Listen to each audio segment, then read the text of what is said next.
Hello everyone, welcome back to JRF Adda. So as you all know, UGC net December 2024 cycle की examination dates announce कर दी गई हैं। 1 जनवरी to 19 जनवरी 2025 में आप सभी के एग्जामिनेशन होने वाले हैं एंड एप्लीकेशन फॉर्म्स भी आपके आउट हो चुके हैं, रजिस्ट्रेशन आप लोगों के स्टार्ट हो चुके हैं। तो अब काफ़ी सारे स्टूडेंट कंफ्यूज हो रहे हैं कि किस तरह से हमें रजिस्ट्रेशन करना है, क्या पूरा प्रोसीजर रहने वाला है, क्योंकि यूजीसी नेट एग्जामिनेशन जैसा आप सभी जानते हो थ्री चीज़ों के लिए हमारा मतलब थ्री कैटेगरीज के लिए हम लोग करते हैं। जेआरएफ के लिए, असिस्टेंट प्रोफेसर एंड पीएचडी के लिए, एंड थर्ड कैटेगरी जो अभी एंटी ने इंट्रोड्यूस की है दैट इज पीएचडी ओनली। तो इन तीनों कैटेगरी का क्या क्राइटेरिया क्या है, एलिजिबिलिटी क्राइटेरिया क्या है, ये सारी चीज़ें आज के सेशन में डिस्कस करेंगे। बहुत ज़्यादा कन्फ्यूजन है इससे रिलेटेड काफ़ी सारे स्टूडेंट्स के माइंड में, तो सारे जो डाउट्स हैं आज के सेशन में आपको क्लियर होने वाले हैं। तो सभी लोगों को अच्छे से फर्स्ट टू एंड तक सारा सेशन देखना है और आपका कोई भी डाउट है तो आप लोग ज़रूर मुझे कमेंट सेक्शन में बता सकते हैं। तो चैनल पे अगर आप फर्स्ट टाइम आए हैं तो चैनल को कर लीजिए जल्दी से सब्सक्राइब। मुझे अगर आप पहली बार देख रहे हो तो मेरा नाम जूही जैन है। मैं आप सभी के लिए paper 1 communication and paper 2 sociology subject की क्लासेस इस चैनल पर आपके लिए लेकर आती हूँ। जेआरएफ अड्डा वेबसाइट को भी आप लोग विजिट कर सकते हैं। यहाँ पर भी आपको काफ़ी सारा अपडेट्स मिल जाते हैं, job related, exam related courses भी यहाँ पर आपके लिए अवेलेबल है। प्रीवियस ईयर पेपर्स यहाँ पर आपको मिल जाते हैं। तो दिसंबर बैच ऑलरेडी कंप्लीटेड है। अगर आप इस टाइम अपना रिवीजन करना चाहते हैं तो आप इस कोर्स के थ्रू कर सकते हैं। क्रैश कोर्स भी आप लोगों के लिए बहुत जल्दी आने वाला है, तो वेबसाइट को आप चेकआउट कर सकते हैं। काफ़ी सारे कोर्सेज यहाँ पर आपको मिल जाएंगे रिविजन के लिए भी। टेस्ट सीरीज इस टाइम पे सबसे ज़्यादा इंपॉर्टेंट है, जो आप लोगों के लिए ऑलरेडी ही अनाउंस कर दी गई है। तो पेपर 1 प्लस पेपर 2 की टेस्ट सीरीज आप परचेज कर सकते हैं एंड ऑनलाइन सीबीटी मोड की आप अच्छे से तैयारी कर सकते हैं। पेपर 1 का अगर आप अच्छे से रिवीजन करना चाहते हो तो जेआरएफ अड्डा ने आप सभी के लिए 5 ईयर पीवाईक्यू बुक भी लॉन्च कर दी है, जहां पर यूनिट वाइज पीवाईक्यू आपको मिल जाएंगे पेपर 1 की सभी यूनिट्स के। तो अच्छे से आप अपनी प्रिपरेशन कर सकते हैं, बहुत अच्छे से पीवाईक्यू के थ्रू आप इजीली जेआरएफ की तैयारी कर सकते हैं। तो चलिए आज के सेशन पे आ जाते हैं, मैं डायरेक्टली आपको ले चलती हूँ। तो आज हम लोग डिस्कस करने वाले हैं यूजीसी नेट एग्जामिनेशन 3 कैटेगरी के लिए हमारा होता है। नंबर 1 फॉर जेआरएफ, सेकंड हम लोग देखें असिस्टेंट प्रोफेसर एंड पीएचडी के लिए हमारा होता है, and third one is PhD only. तो अब इन तीनों कैटेगरी के लिए हमारा क्या एलिजिबिलिटी क्राइटेरिया है, कौन अप्लाई कर सकता है, क्या पूरा प्रोसीजर रहता है, तो वो सारी चीज़ें हम लोग डिस्कस करने वाले हैं। तो ये जो सारी इन्फॉर्मेशन है आप सभी को एनटी ने इन्फॉर्मेशन बुलेटिन में दी है, तो वो मैं आप लोगों को बता देती हूँ कि किस तरह से सारा प्रोसीजर रहेगा और कैसे आप लोगों को अप्लाई करना है इन कैटेगरीज के लिए। तो हम लोग डिस्कस कर लेते हैं। तो देखिए ये इन्फॉर्मेशन बुलेटिन आप चाहो तो एनटी के ऑफिशियल वेबसाइट से भी डाउनलोड करके देख सकते हैं। यहाँ पर हम लोग देखें यूजीसी नेट आपको एग्जामिनेशन के बारे में बताया गया है। तो क्लियरली यहाँ पे लिखा है UGC NET examination eligibility test करने के लिए for award of junior research fellowship मतलब JRF, as appointment as assistant professor, appointment as assistant professor and admission to PhD, and third category आपकी एडमिशन टू पीएचडी ओनली। तो यहाँ पर आपको ये सारी चीजें ध्यान रखनी है। अगर आप फर्स्ट कैटेगरी में अप्लाई करते हो जेआरएफ कैटेगरी के लिए, तो आप जेआरएफ मतलब जो जूनियर रिसर्च फेलोशिप है, मंथली स्कॉलरशिप जो आपको मिलता है पीएचडी करने के लिए, फेलोशिप जो मिलता है उसके लिए आप एलिजिबल हो जाते हो। प्लस अगर आप जेआरएफ क्लियर करते हो तो आप असिस्टेंट प्रोफेसर जो भी हमारे रिक्रूटमेंट्स आउट होते हैं स्टेट गवर्नमेंट द्वारा, उनके लिए भी आप अप्लाई कर सकते हो। असिस्टेंट प्रोफेसर बनने के लिए भी आप एलिजिबल हो जाते हो एंड पीएचडी में भी आपको इजीली एडमिशन मिल जाता है। तो टॉप प्रायोरिटी जेआरएफ को ही देनी है आपको। दूसरे जो लोग assistant professor and PhD only के लिए अप्लाई करते हैं, तो यहाँ पे क्लियरली लिखा है जो लोग असिस्टेंट प्रोफेसर एंड पीएचडी के लिए क्वालिफाई करते हैं वो किसी भी यूनिवर्सिटी में, चाहे वो स्टेट हो या कोई भी आपकी गवर्नमेंट यूनिवर्सिटी हो, सेंट्रल यूनिवर्सिटी हो, वहाँ पे आप असिस्टेंट प्रोफेसर के लिए अप्लाई कर सकते हैं या फिर आप पीएचडी एडमिशन्स के लिए भी अप्लाई कर सकते हैं। बट यहाँ पर आपको जेआरएफ नहीं मिलेगा, मतलब जो फेलोशिप आपको मिलती है पीएचडी करने के लिए वो नहीं मिलता अगर आप assistant professor and PhD only के लिए अगर आप अप्लाई करते हो। एंड जो थर्ड कैटेगरी है पीएचडी ओनली, अगर आप ओनली पीएचडी ओनली में अगर क्वालिफाई करते हो तो यहाँ पर आपको सिर्फ पीएचडी एडमिशन्स के लिए ही आप एलिजिबल होगी पीएचडी के लिए, और यहाँ पर आपको जेआरएफ भी नहीं मिलता है, मतलब फेलोशिप भी आपको नहीं मिलती है। प्लस यहाँ पर अगर आप सिर्फ पीएचडी ओनली के लिए क्वालिफाई करते हो तो आप असिस्टेंट प्रोफेसर पोस्ट के लिए भी अप्लाई नहीं कर सकते हो। तो आई होप ये जो तीनों कैटेगरी का कंफ्यूजन है ये आप लोगों को क्लियर है। मैं एक बार फिर से समराइज कर देती हूँ। अगर आप जीआरएफ क्वालिफाई करते हैं तो आपको फेलोशिप भी मिल जाती है, प्लस आप असिस्टेंट प्रोफेसर के लिए भी अप्लाई कर सकते हैं, एंड थर्ड आप पीएचडी एडमिशन्स के लिए भी एलिजिबल हो जाते हैं। सेकंड चीज़ है, अगर आप assistant professor and PhD only के लिए क्वालिफाई करते हैं तो आप असिस्टेंट प्रोफेसर जॉब्स के लिए भी अप्लाई कर सकते हैं, पीएचडी एडमिशन्स के लिए भी आप अप्लाई कर सकते हैं, बट यहाँ पर आपको फेलोशिप नहीं मिलती है। और जो थर्ड कैटेगरी के स्टूडेंट्स हैं जो सिर्फ पीएचडी ओनली के लिए क्वालिफाई करते हैं, वो सिर्फ जो यूनिवर्सिटीज़ हैं उसमें पीएचडी एडमिशन्स के लिए अप्लाई कर सकते हैं, उन्हें ना तो जीआरएफ मिलेगा और ना ही वो असिस्टेंट प्रोफेसर के लिए एलिजिबल है। तो ये एक बेसिक चीज़ है जो आप लोगों को ध्यान रखनी है। तो एलिजिबिलिटी आपकी किस बेसिस पे चलेगी, या ये आपका जो सर्टिफिकेट है कब तक वैलिड रहेगा? तो देखो, कैटेगरी 1 में अगर जीआरएफ असिस्टेंट प्रोफेसर के लिए क्वालिफाई करते हो तो जीआरएफ आपको मिलता है, असिस्टेंट प्रोफेसर एंड पीएचडी के लिए आप अप्लाई कर सकते हो। जो सेकंड कैटेगरी है assistant professor and admission to PhD, यहाँ पे सिर्फ आप assistant professor and PhD admission के लिए एलिजिबल होते हो। और जो थर्ड कैटेगरी के स्टूडेंट है वो सिर्फ और सिर्फ पीएचडी एडमिशन के लिए। तो ये सारी चीज़ें इन्फॉर्मेशन बुलेटिन में ही आपके लिए लिखी गई है। अब जो जीआरएफ क्वालिफाइड कैंडिडेट्स हैं उनको एक ये बेनिफिट होता है कि जब आप पीएचडी प्रोग्राम के लिए एडमिशन लेने जाते हैं तो काफ़ी सारी यूनिवर्सिटीज़ में अब आपको एंट्रेंस टेस्ट है वो नहीं देना पड़ता है, डायरेक्टली अब आपको इंटरव्यू के लिए यहाँ पर बुलाया जाता है और उसके बेसिस पे आपका एडमिशन चलता है। तो ये आपका एक और बेनिफिट है जीआरएफ क्वालिफाई करने का। दूसरा देखें, जो लोग कैटेगरी 2 एंड कैटेगरी 3 में हमारा क्वालिफाई करते हैं उनका ये जो स्कोर जो यूजीसी नेट में मिलेगा ये एज अ एंट्रेंस टेस्ट के फॉर्म में हमारा यूज हो सकता है पीएचडी एडमिशन के लिए, और फिर उसके बाद उनका इंटरव्यू वगैरह होगा। तो ये चीज़ भी आपके इन्फॉर्मेशन बुलेटिन में लिखी गई है। एंड जो कैंडिडेट्स कैटेगरी 2 एंड 3 में क्वालिफाइड होते हैं उनको उनका ये जो यूजीसी नेट का स्कोर है इसे 70% वेटेज यहाँ पे दिया जाएगा, और जो 30% वेटेज है वो आपके इंटरव्यू के परफॉर्मेंस पे होगा। तो टोटल एग्रीगेट इस बेसिस पे मतलब 70% आपका यूजीसी नेट के स्कोर को वेटेज दिया जाएगा, 30% आपके इंटरव्यू को वेटेज दिया जाएगा। तो इसके बेसिस पे आप पीएचडी एडमिशन्स के लिए यहाँ पर एलिजिबल हो जाते हो। तो इसके बेसिस पे आपका कंबाइंड मेरिट यहाँ पर बनता है। अब आप पीएचडी के लिए अगर अप्लाई करते हो तो जो कैंडिडेट्स को मार्क्स यहाँ पर मिले हैं उनका, अगर यहाँ पे ये चीज़ आपको ध्यान रखनी है कि ये जो आपका जेआरएफ का ये जो सर्टिफिकेट आपको मिलेगा यूजीसी नेट का, तो कैटेगरी 2 एंड कैटेगरी 3 स्टूडेंट्स के लिए अगर आप पीएचडी एडमिशन्स के लिए अप्लाई करते हो तो सिर्फ और सिर्फ 1 ईयर के लिए ही आपका ये सर्टिफिकेट वैलिड है। मतलब इस बार अगर आपने इसके लिए अप्लाई किया है और आप असिस्टेंट प्रोफेसर हैं, या तो आप सेकंड कैटेगरी असिस्टेंट प्रोफेसर या पीएचडी में क्वालिफाई होते हो, या फिर आप थर्ड कैटेगरी में क्वालिफाई होते हो पीएचडी ओनली, तो आपका ये जो सर्टिफिकेट है वो सिर्फ और सिर्फ 1 साल तक के लिए ही वैलिड होगा।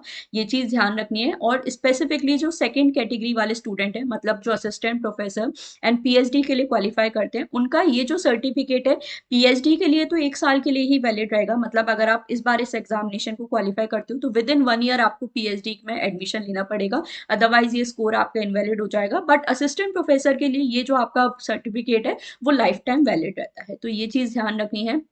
और नंबर ऑफ कैंडिडेट कितने सिलेक्ट होंगे ये हमारा एनटीए डिसाइड करेगा। रिजल्ट जो है वो आपका ध्यान रखना है परसेंटाइल में आएगा जैसे इस बार भी आया था, प्लस यहाँ पर आपका जो स्कोर है मार्क्स है वो भी आपको दिए जाएंगे। तो ये सारी बेसिक सी चीज़ें जो आप लोगों को यहाँ पर ध्यान रखनी है।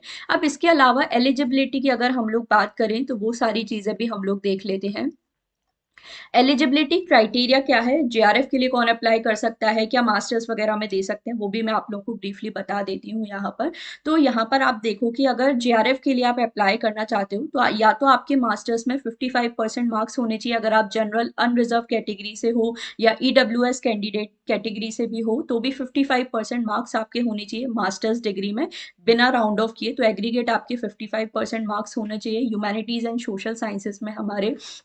इसके अलावा देखो बाकी सब्जेक्ट्स वगैरह आपको दिए गए हैं, और जिस सब्जेक्ट में आपने पोस्ट ग्रेजुएशन किया है उसी सब्जेक्ट में आप यहाँ पे यूजीसी नेट एग्जामिनेशन के लिए अप्लाई करते हो। बाकी जो रिजर्व कैंडिडेट्स हैं जैसे ओबीसी की बात करें, जो नॉन क्रीमी लेयर में आते हैं, schedule caste schedule tribe person है, या जो पीडब्ल्यूडी कैंडिडेट्स हैं उनको 5% रिलैक्सेशन भी दिया है। तो अगर आपके 50% मार्क्स है मास्टर्स में तो भी आप यहाँ पर अप्लाई कर सकते हो। दूसरी चीज़ है, अगर आपका मास्टर्स कंप्लीट नहीं हुआ है, जैसे अगर आपका भी मास्टर्स चल रहा है तो भी आप इस एग्जामिनेशन के लिए अप्लाई कर सकते हैं। जैसे देखो, candidates who are pursuing their masters degree और इक्विवेलेंट कोर्स, और candidates who have appeared for their qualifying master degree final year examination and whose result is still awaited, और candidate whose qualifying examination have been delayed may also apply for this test। तो चाहे आप अपने master first semester में हो, second semester में हो, third में हो, फोर्थ में हो, मतलब फर्स्ट ईयर में हो, सेकंड ईयर में हो, तो भी आप यूजीसी नेट एग्जामिनेशन के लिए अप्लाई कर सकते हैं। बट कंडीशन आपके लिए ये है कि अगर सपोज मान लीजिए फर्स्ट फर्स्ट सेमेस्टर में आप अपना यूजीसी नेट एग्जामिनेशन देते हो तो रिजल्ट आने के विद इन 2 ईयर आपको अपना मास्टर्स कंप्लीट करना है, तभी आपको जेआरएफ अमाउंट मिलेगा। अदरवाइज आपका जो सर्टिफिकेट है इनवैलिड हो जाएगा। और आप जनरल कैटेगरी से हो तो 55% भी मार्क्स आपके भी होनी चाहिए। तो ये चीज आपको ध्यान रखनी है कि अगर आप फर्स्ट कैटेगरी मतलब जेआरएफ एंड असिस्टेंट प्रोफेसर के लिए अप्लाई कर रहे हो तो यहाँ पर आपको आप अपने फर्स्ट सेमेस्टर में भी एग्जामिनेशन दे सकते हो और आपको रिजल्ट आने के विद इन 2 ईयर्स अपना जो मास्टर्स है वो यहाँ पर कंप्लीट करना होता है। तो ये चीज आप लोगों को पता होनी चाहिए। अब यहाँ पर जो बाकी आप देखो रिजर्वेशन वगैरह का सारे यहाँ पे लिखा है। जो पीएचडी डिग्री होल्डर्स हैं उनको भी यहाँ पे रिलैक्सेशन दिया गया है 5% का।